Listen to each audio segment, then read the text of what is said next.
initiative and do it. Okay?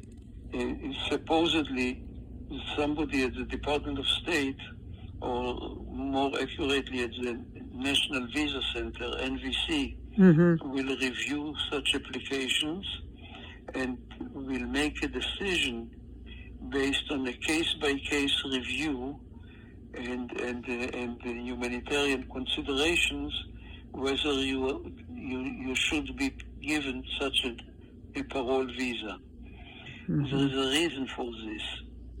Recently, every time the Biden administration tried to do something that favors a group of immigrants or potential immigrants,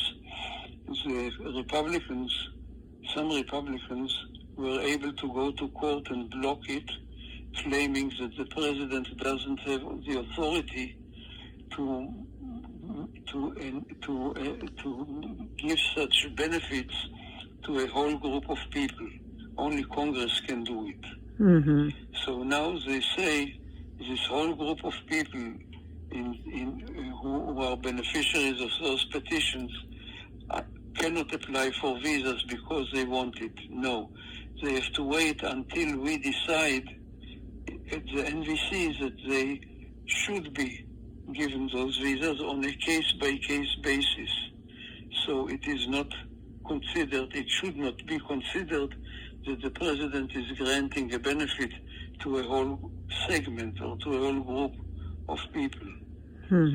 In any event, with all those limitations, even if it is only for 4 countries, and even if it is only after a case-by-case review by personnel of the Department of State at NVC, it is still a big step forward and a big advantage, a big improvement for lots of people, is that in the next probably few months will be called to 4 American embassies in Colombia, El Salvador, Guatemala, and Nicaragua and Honduras, and will be invited to submit applications for parole visas. When they come to the U.S., they will be actually paroled in for 3 years, okay, and given also employment permits for those 3 years. Experience shows that anybody who is paroled in for 3 years can later on extend it again and again until they become legal immigrants. Wow, that's a beautiful opportunity, Atty.Golan. Beautiful, and should basically, as long as we have such restricted quota situations and people who are beneficiaries of petitions are doomed to wait many years for their quota to become available, I think this should be expanded and given to people of any countries. That's correct, Atty.Golan. That's right. Yes.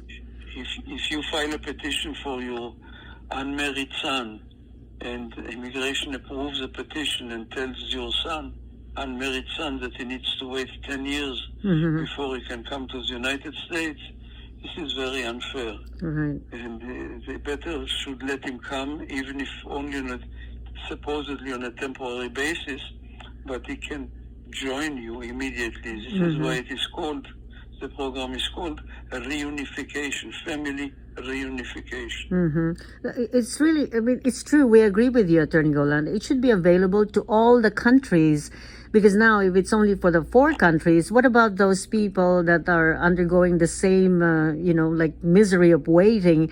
Will they be complaining then? Will they be saying like, okay, so you give priority to these, and what happens to our applications now? They've been delayed. Well, I suggest we all consider this as a test case. Yes, okay. Okay, because let's see if the Republicans are attacking it in court, and what will be the final decision of the court. Okay, if the court will decide that the president can do it because it is only on a case-by-case basis, then maybe they will decide to expand it to other countries. Did you say earlier, Atty.Golan, that long before this, it was something that was in place for all the countries? I believe so, that it was in place under what was known then as the Life Act, that was signed by President Clinton in the year 2000. Would you say that it helped in the backlog of applications and cases in the immigration service? It was a great situation. Right, that's right. That's It was right. a great situation. By the way, how's the situation with the applications? I think in our last interview you mentioned that it's moving a little bit swifter this time, or is it just moderate? It's still very, very slow. Even though we have seen in the last couple of weeks an interesting situation in the Philippines. The Philippines embassy woke from its slumber. The American embassy in the Philippines woke up, yes, and started inviting people for interviews. Right. On right and left, without any consideration of timing. So this is a good idea, good information. Maybe they finally hired some more officers or received some more officers, and they are able to conduct more interviews. Okay. All of a sudden, in the last 2-3 weeks, I've seen this kind of movement in the Philippines. Right. That's good news. Yes. The quotas itself are still stuck. I see. That's right. So I guess after the pandemic, or maybe they have more staff. On this matter of interviews, the Philippines is really because I've heard from some people that they're being scheduled for interviews after so many months delay. But would you know if the other countries are in the same situation? Yes, they are.